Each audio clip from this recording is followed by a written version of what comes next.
Welcome friends to CNS series of interviews from a special meeting, The Breaking Ground Taking Roots, the Istanbul at 7.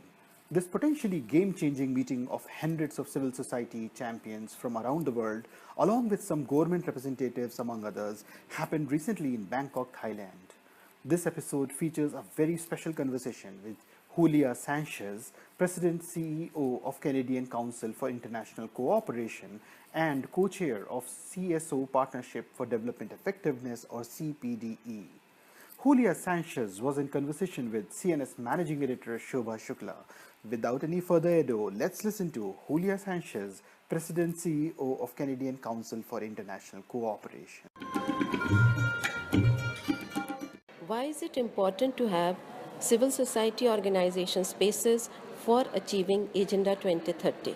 There's kind of generalized agreement and acceptance of the fact that civil society is a key player, a key actor in any country's democracy, peace efforts, socioeconomic development efforts, anywhere from health, from rights, anything that happens in a society. If civil society is not part of that, if we don't have a vibrant civil society pushing governments to do the right thing, mobilizing people to ask and to act on issues that are important, then you don't really see progress. So Agenda 2030 is a really ambitious agenda. It covers the whole range of issues, everything from economic growth to health to education to peace building, climate change. So in all those fronts, civil society, especially locally, has to be resourced and supported to be able to play its role in building and sustaining successful, prosperous societies.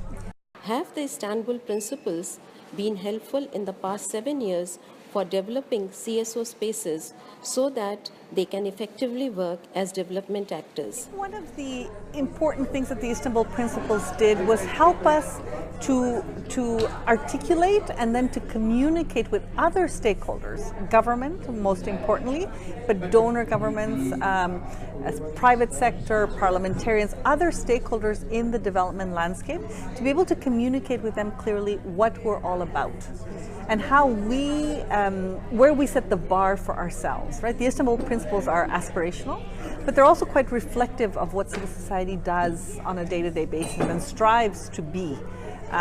So I think it's important that we are able to communicate to other stakeholders that what we believe in and what are the principles that guide our work, but also that we're holding each other accountable. The Istanbul Principles allows us to talk to each other within the civil society community and hold ourselves accountable to these standards. What have been the challenges we have confronted in implementing the Istanbul Principles? I think one of the early challenges was around making them real for organizations. Just to give an example, an activity that we supported in Canada, we started showcasing case studies of organizations that were implementing the Istanbul Principles even before the Istanbul Principles existed, right? So what we were trying to show to civil society groups in Canada was, this is not rocket science. We're doing this already. We might not all be doing this all the time and across all the principles, but different organizations have already shown us how to implement each one of these. So let's look at those case studies. These are not, coming from Mars or from a totally different, these are things that many organizations in our sector have already been championing, innovating and pushing the boundaries on how to do them. So by showing that, we were able to try to demystify the principles a bit. Often when you get a new set of principles or a new code, the automatic reaction tends to be, oh my gosh, there's something new we have to learn, and we have to... Actually, a lot of it is not that new. Of course, there might be, areas of improvement, areas where organizations have to grow, but in general, it's not something foreign, right? The Istanbul Principles were really building on what organizations were already doing and formulating it in a way that was ambitious, that set the bar very high, but that was reflective of what organizations were or wanted to be. So I think that was one of the early challenges. The other challenge, of course, is that, as was mentioned in the second panel this morning, there are different codes and different standards that organizations are held up to. So there are, national standards in Canada. We have, charities directorate, and so there are certain things that organizations have to do. If you're a humanitarian organization, there's the humanitarian charters. So there's a whole bunch of different, standards and codes of ethics, etc. So I think the sense of disbursement that organizations have of having too many things to comply with might be a little, wears down the enthusiasm. So I think events like the one that we're in today and tomorrow are really important to kind of refocus the energy, galvanize momentum for some basic the concept of accountability and standards, which is what I think the Istanbul Principles embodies. So you think there is a divide between the North and South where the challenges exist and maybe the need for redefining accountability and effectiveness? Absolutely. I think that came up this morning. It's one of the very important challenges that we have to face as a community. There's always been, and it was very present during the Istanbul Principle process of coming up with the principles, this divide between the North and South, the hierarchies that are created, the lack of trust that exists sometimes.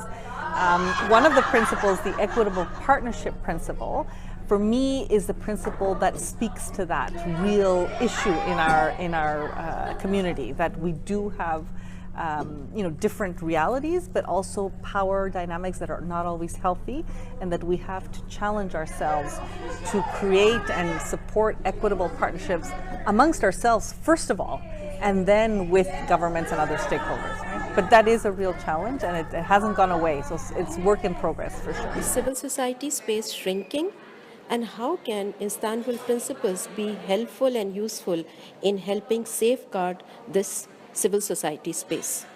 I think we have to be very clear, the Civicus Monitor Report and other ICNL in the US. I mean, there are many, many organizations that are documenting. We have a special rapporteur at the UN, Maina Kiai, who's been also working on this. I think it's undeniable that shrinking space is, that civic space is shrinking. So, it's almost like being a climate denier if you say, no, that isn't happening. And it's happening in many countries.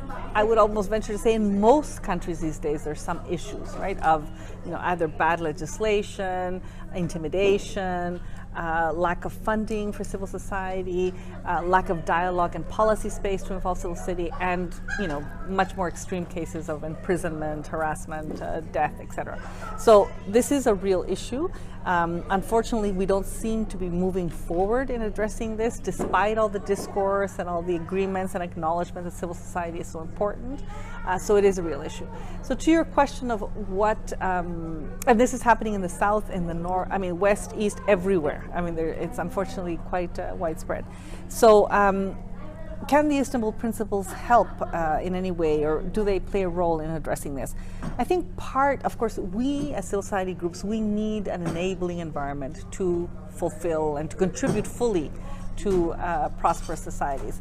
But if that enabling environment does not exist or is being challenged, to the degree that we are clear about who we are, what we are about, and that we have a common language that we can use to defend our space and to protect our work, I think that helps, definitely. It's also, the Istanbul Principles and other such codes bring people together around a common set of goals, right? So that's important, I think, in a time where our environment is very fragile. As the ambassador from Ireland said today, and the representative from the Bangladeshi government, that we need to be united. And it's always good to be united, but when things are difficult, it's that much more important, right? So I think the Istanbul Principles as a unifying movement can help us be stronger together to address the challenges of shrinking space. Your parting message for a more equitable world? I think I would say that as civil society organizations, big and small, grassroots, international, of all kinds. I mean, I think that's a wonderful thing about civil society, that we do, we have implementing agencies, we have advocacy groups, we have a whole range and diversity of, we're a reflection of societies and how they want to organize to achieve social good. We play an important role. I think we know that. That is acknowledged, at least in discourse, at global levels, national levels, etc. We need not to lose sight of how important our participation, our action, our presence is, especially for the most marginalized and the poorest around the world.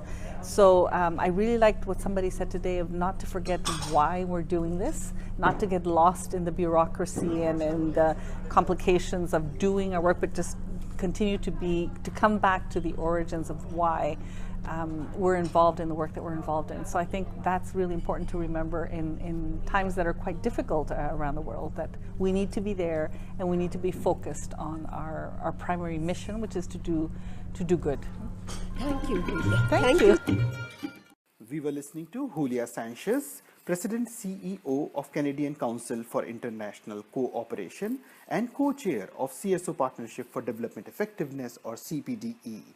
Julia Sanchez was in conversation with CNS Managing Editor Shobha Shukla. For more details, be welcome to check out CSO Partnership for Development Effectiveness, or CPDE's website, www.csopartnership.org, or visit CNS at www.citizen-news.org. Thanks for listening and stay tuned.